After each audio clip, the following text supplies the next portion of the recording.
welcome to RelationShift. It's another edition. I'm glad you could join me today. I don't know if you've subscribed to this channel. If you haven't, this is another opportunity for you to do that. And it doesn't bite. Just go ahead and subscribe. Thank you for joining me today. Today we'll be considering 10 steps to identifying right partners for your goals. 10 steps to identifying the right partners for your goal. We've been discussing RelationShift.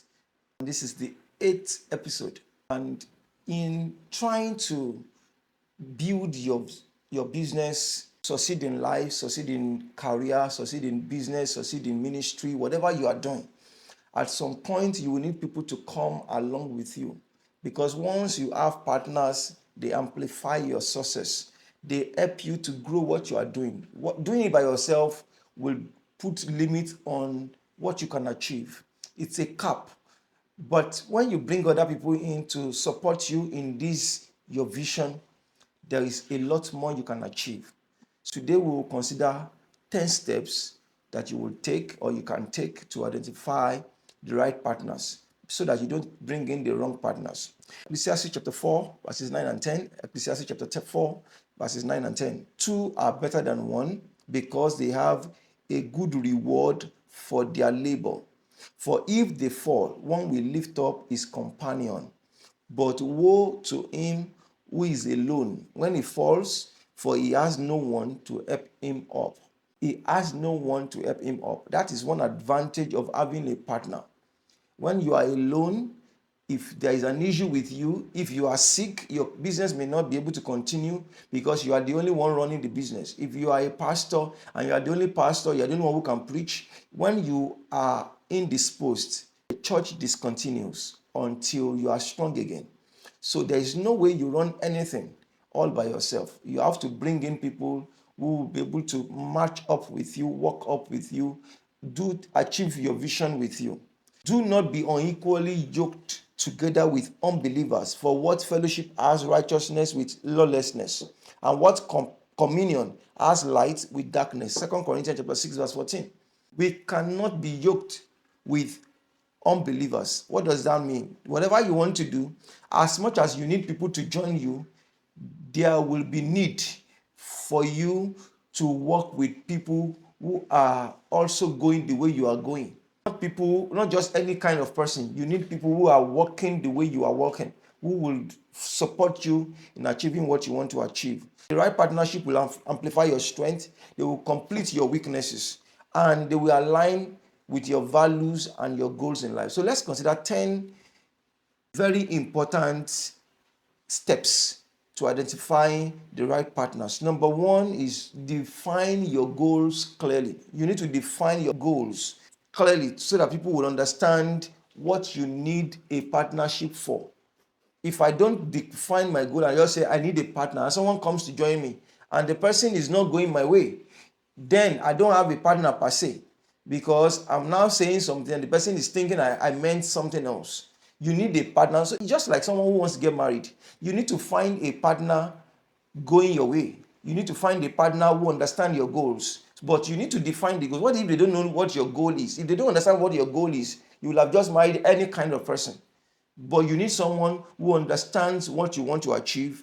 That is when you can say you have defined your goal. Define your goal. Let someone understand what you want to achieve. Your short-term goal, your long-term goal. They need to understand it. What do you want to achieve in the short term? What do you want to achieve in the long term? Whether it is business, it's about strengthening your faith, whether it's about personal growth, everything. Clarity is key. You must be clear about what you want to achieve. First thing first, what is my goal? Define your goal. What resources do I need? What kind of support do I need? And all of that. You have to clarify what your goal. Number two, you need to look for complementary strength. Look for complementary strength. You don't just look for all kinds of strengths. You need a complementary strength. Seek partners with complementary strengths. Someone who can enhance you. Mostly when you see married people, they are not always the same. You see someone who is very reserved getting married to someone who wants to go on top of the roof. So you need to find out Will this person complement my weaknesses? Will he be able to come in and help me in the areas? You're not looking for a partner who has the same strength that you have, someone who can help you in the areas where you can't feel for yourself. That's the kind of partner you're looking for. So you have to assess what your strengths and weaknesses are. If you don't know what your strengths and weaknesses are, you're not looking for a partner yet. Look, you have to seek that out. What is my strength?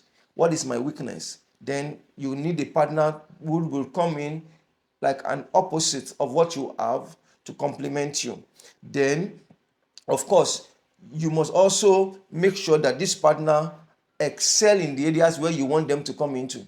Not that the person doesn't know what to do. Has he done this before? Does he know what to do? Has he excelled in this field before? Then you can bring him in. Different perspectives now come into that same thing you are trying to achieve. He is coming in one area, you are coming in another area. Perspectives. Number 3 is that you have to align on values and vision. Align on values. As much as whenever I counsel people about marriage, I always say this: ensure you align in values. You might be different kind of people, but your values must align. I believe in this, the person believes in that. I believe in integrity, they must believe in integrity. Those regular things. Oh, does the person like Chelsea because I'm a Chelsea fan? Those things are not like important values. You may define that, but things that has to do with the goal we are trying to achieve, do we align in values? When it comes to that, do we align in values? So align on values, on your shared values and vision, so that you can have long-term compatibility. There will be no long-term compatibility if you don't align. It's very important. Ensure your partner understands and believes in your vision. Misaligned values will lead to conflicts, and of course there will be no progress when you don't align. There will be commitment to integrity. Trust and honesty are not negotiable. Oh, are you trustworthy? Are you honest? Discuss all of that right in the beginning. You have to be looking for someone that aligns with your values and visions. Very important. Then you have to discuss your expectations as well. You have to set clear boundaries. Responsibilities. What are you going to do? What am I going to do? Don't employ somebody, or you don't get someone to work with you when you have not set the boundaries and tell them, this is what I want you to do. If they don't know, they may as well just do anything they like for you, and then you can't complain. You have to set expectations from the very beginning. Number 4, evaluate character and reputation. Evaluate character and reputation. Very important. You have to evaluate the character and reputation so that trustworthiness and reliability will have been confirmed before you start at all. What is the track record of this person? Look at their past achievements, how they have handled challenges. Are they trustworthy? Choose a partner who demonstrates reliability and consistency. Beyond skills, ensure that this person's personality and communication styles align with yours. I remember when I was an undergraduate student in university, I was leading a leadership organization, and at some point we have an event and we needed someone, a public speaker, to come speak for us. I spoke with one of my mentors who was not going to be able to make it eventually, then said, I will send someone to stand in for me. He sent someone, and the guy, of course, performed excellently as far as the public speaking was concerned. But after then, this guy real self began to show up. I just began to hear after the event that he was dating 3, 4, 5 of the ladies in the organization, and I was shocked. At the same time, he is not responsible, he is not trustworthy, but my mentor was not aware. He only knew him as a good public speaker. He didn't know that his value does not align with his value. He got a partner he didn't check out. This guy did not represent him well. It will make everybody begin to assume that he's also like that because he's the one who recommended him. But of course, he was a very good public speaker, but failed at trust. He failed at trust. Number 5, leverage divine guidance. Leverage divine guidance. You need to be able to pray for discernment. Ask God for this discernment so that you'll be able to be sure of this person you are bringing into your space to work with you. Pray for discernment. It's not everyone that you meet on the road who is really in or going the way you are going. They may feel like a right fit, but ask God about it. Let God introduce someone to you. Be sure that this person is with you. Pray for discernment. Seek God's wisdom in identifying people that you should place specific roles in their hands. Pray about it. Whether you're a pastor, you're a business person, you need to pray about everyone that you are bringing into your space. Trust God for orchestration.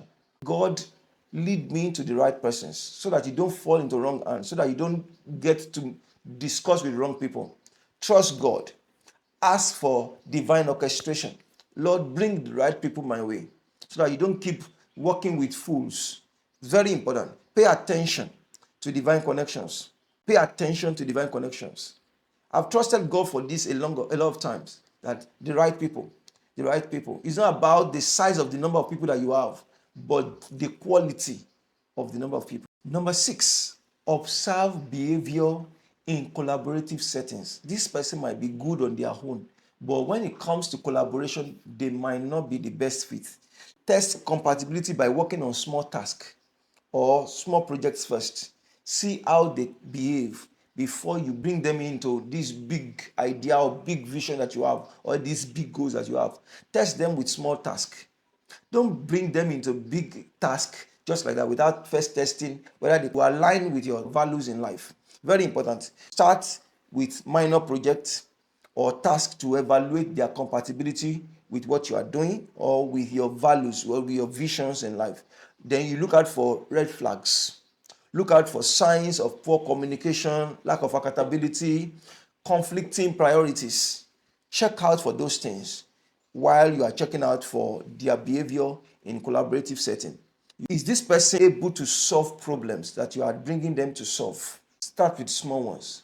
Then you will know whether they can solve the big ones. It's very important. Number 7, network with intent.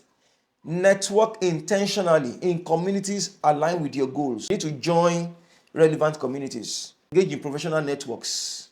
Join a faith-based organization. Join something that has to do with what you are doing. Engage in professional networks. It's very important. Network. Ask a trusted friend or a mentor to introduce someone to you. Oh, I'm looking for someone that is fit for this particular role. Ask a mentor. I need someone. Or ask a trusted friend. I need someone. Can you please recommend someone to me? And just like people recommend people to you, you also need to recommend people to other people. Find there is something that you know or that they're looking for, and you know someone that is fit for that. Recommend someone. Recommend someone. They always will not forget that you are the one who recommended them when they didn't have someone to take them by the hands and recommend them to other people. When you are looking for someone as well, ask for recommendation from trusted friends and from mentors. Very important. Number eight, balance logic and intuition. Balance logic and intuition. What do I mean? You need to balance logical analysis with intuition when choosing partners. So sometimes you have already seen that this person is fit, is very strong in this area. This person has the strength for this role. But what is your heart telling you? As much as they are fit, but your heart is telling you this person is not that. Maybe they've read books and they are very strong. They've listened to interview guides. They've listened to people who have prepped them for something. But when you bring them in eventually, they are not the best fit, or they will disappoint you at some point. I've seen people that they bring into a job and then they decide to japa or travel out without even telling their partner. It is on their way or when they have landed overseas that they now say, oh, I had to travel. They left the person in the middle of an important project without telling them they were even traveling. The person will have prepped somebody else for that role along the line, even if they had to travel. Nobody should stop your vision in life. Nobody is intending to stop your plans. But then you didn't tell your partner what you were trying to do. It is very important to follow your intuition. What is your mind telling you? What is your heart telling you? As much as you are considering their skill and everything, but tell yourself, what is my mind telling me? Listen to your gut. Listen to your God-given intuition. Your mind is telling you this person is fit, but there's a little thing in your heart telling you this person will not perform. Let the person go. It's very important. Get input from your mentors instead. If you have an intuition that is telling you maybe this person may not be, ask your mentor. I'm thinking this person is fit, but there's something in my mind that is, ask them. They'll be able to guide you. Very important. Number 9, invest in building the relationship. Once you have come together, invest in this relationship. Invest time in building trust, fostering mutual growth in this relationship. Communicate openly. Share your vision with them. Share your expectation with them. Since they are already going to be partners with you, you need to be open with them. Be open. What do I want to achieve? Tell them what you want to achieve and how you want them to come in.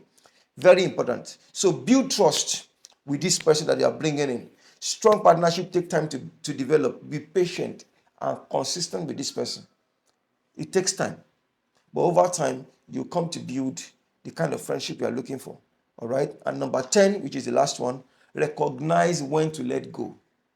Recognize when to let go. Regularly evaluate partnership and let go if they no longer serve their purpose. At some point, some people come into your life for just a season of your life. They might just be there for just 3 months, a quarter. They might just be there for a year. They might be there for 5 years, and then they will be spent out. Their value depletes. You don't have to hold on to it and say, oh, you have to stay with me forever. No, sometimes you need to let go. You must learn to let go. So you need to regularly check out, is this partnership still fulfilling its purpose? Then you reassess the value of this partnership. There should be open communication. Once the values or the goals is no longer aligning, let the person go. You need to trust God for divine timing, because not all partnership is meant to stay with you or is supposed to be there with you forever. People will have to go at certain point in time in this partnership. So you need to know when to let go, without having to feel bad that someone left you. At some point, some people need to go so that you can bring in new people into your partnerships. Let's look at this again briefly. Number 1, define your goals clearly to understand what you need from a partnership. Number 2, seek partners with complementary strengths to enhance your weaknesses. 3, align on shared values and vision to ensure long-term compatibility. Number 4, evaluate character and reputation for trustworthiness and reliability. Number 5, pray for discernment and trust divine guidance in forming partnerships. Number 6, test compatibility by working on small tasks or projects together. Number 7, network intentionally in communities aligned with your goals. Number 8, balance logical analysis with intuition when choosing partners. Number 9, invest time in building trust and fostering mutual growth in relationships. And number 10, the last one, regularly evaluate partnerships and let go if they no longer serve their purpose. Thank you again. I hope this has blessed you. Thank you for joining me today. Until next week, when I come your way again, don't forget to share this. Don't forget to leave a comment and to give a thumb up. And don't also forget to subscribe. See you next week. Thank you so much.